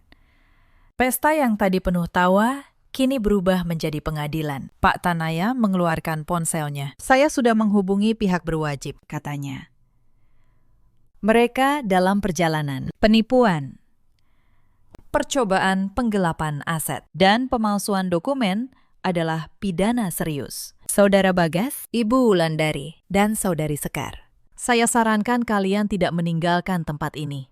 Akan jauh lebih buruk bagi kalian kalau mencoba kabur. Wajah Sekar, yang sejak tadi dia membeku di sudut, akhirnya runtuh. Dia yang menyusun semua dokumen. Dia yang merancang jebakan itu. Dan dia tahu dirinya lah yang paling sulit lolos. Mas, katanya pada Bagas. Suaranya gemetar. Mas, kita harus pergi. Sekarang, tapi tidak ada tempat untuk pergi. Pintu ballroom dijaga oleh para saksi. Dan dari kejauhan, terdengar sirene yang mendekat. Beberapa menit kemudian, 2 mobil polisi tiba di depan gedung. Para tamu yang masih tersisa menyaksikan dengan napas tertahan. Bagas mencoba berdebat, mencoba menjelaskan, mencoba memutar cerita seperti yang biasa dia lakukan. Tapi kata-kata yang dulu begitu memikat, kini tidak berarti apa-apa. Bukti sudah berbicara lebih keras dari lidahnya. Seorang petugas yang memperkenalkan diri sebagai Komisaris Adi mendekati saya. Nona Anissa, kami sudah menerima laporan awal dari pengacara Anda. Rekaman dan dokumen ini sangat membantu. Kami akan membawa ketiganya untuk pemeriksaan. Anda dan ayah Anda perlu memberikan keterangan. Saya mengangguk. Tentu, Pakistan. Semua dokumen ada pada kami. Salinannya lengkap. Komisaris Adi menatap saya sejenak. Lalu, di tengah situasi yang menegangkan itu, dia berkata pelan, "Jarang sekali saya melihat korban yang begitu siap. Biasanya, korban penipuan datang setelah semuanya hilang. Anda mencegahnya sebelum terjadi. Anda perempuan yang luar biasa." Saya tidak merasa luar biasa. Saya merasa hancur. Tapi, saya tersenyum tipis dan berkata, "Saya hanya kebetulan terbiasa membaca surat." Pakistan. Bagas digiring keluar dengan tangan terborgol. Sebelum melewati pintu, dia berhenti dan menoleh ke arah saya. Untuk sesaat, saya berpikir dia akan meminta maaf. Tapi tidak, matanya penuh kebencian. "Kamu menghancurkan semuanya," desisnya. Saya menatapnya dengan tenang. "Tidak, Bagas," kata saya. "Kamu yang menghancurkan semuanya. Saya hanya menolak untuk ikut hancur bersamamu." Lalu, dia dibawa pergi. Bu Wulandari menangis sepanjang jalan menuju mobil polisi. Sekar membisu, wajahnya kosong. Akhirnya menyadari bahwa rencana yang dia bangun dengan begitu cermat telah runtuh oleh satu kebiasaan kecil yang dia anggap remeh. Kebiasaan seorang notaris yang selalu membaca 2 kali. Ruangan itu perlahan kosong. Para tamu pulang dengan bisik-bisik dan tatapan iba. Dekorasi mewah yang dipasang untuk pernikahan kini terlihat seperti hiasan di panggung sandiwara yang telah usai. Bunga-bunga mawar putih masih harum, tapi maknanya sudah berubah selamanya bagi saya. Saya duduk di salah satu kursi kosong, masih mengenakan gaun pengantin saya. Ayah duduk di samping saya. Beliau tidak berkata apa-apa.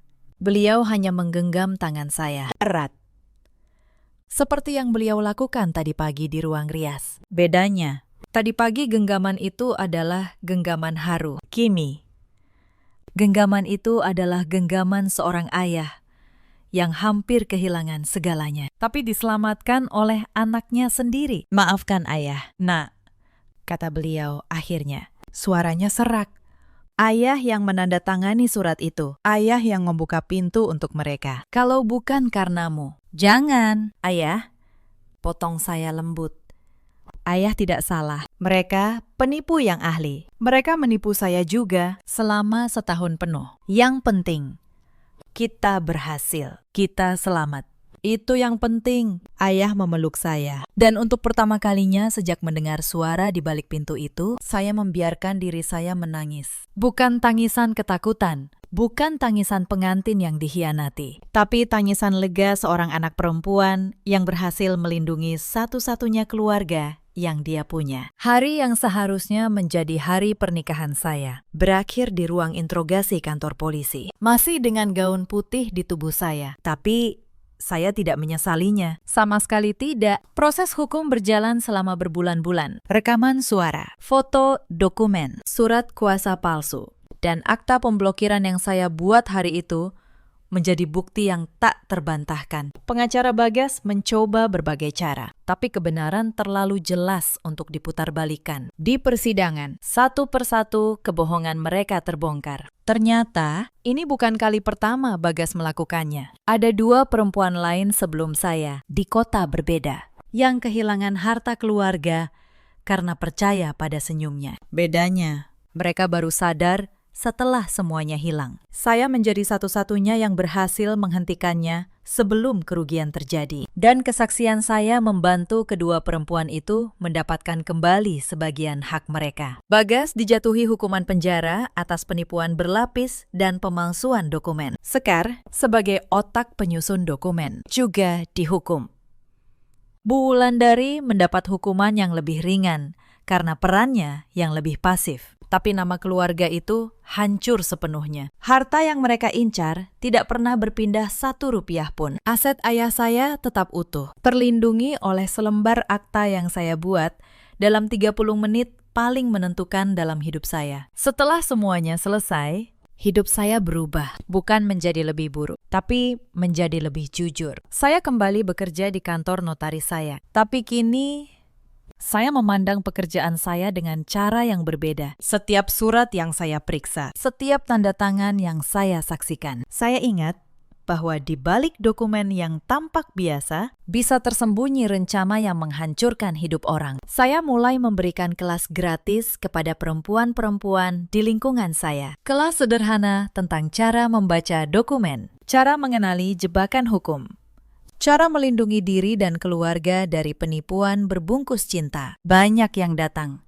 Banyak yang bercerita bahwa mereka pernah hampir menandatangani sesuatu yang tidak mereka pahami hanya karena percaya pada seseorang. Saya mengerti perasaan itu. Saya pernah hampir menjadi mereka. Ayah saya semakin sehat, beliau bilang. Pengalaman itu membuatnya lebih menghargai hidup. Setiap akhir pekan, kami masih duduk di teras minum kopi. Bedanya, kini tidak ada lagi tamu yang pura-pura ramah. Hanya kami berdua. Ayah dan anak menikmati ketenangan yang hampir hilang. Saya tidak buru-buru mencari cinta lagi. Saya tidak menutup hati saya.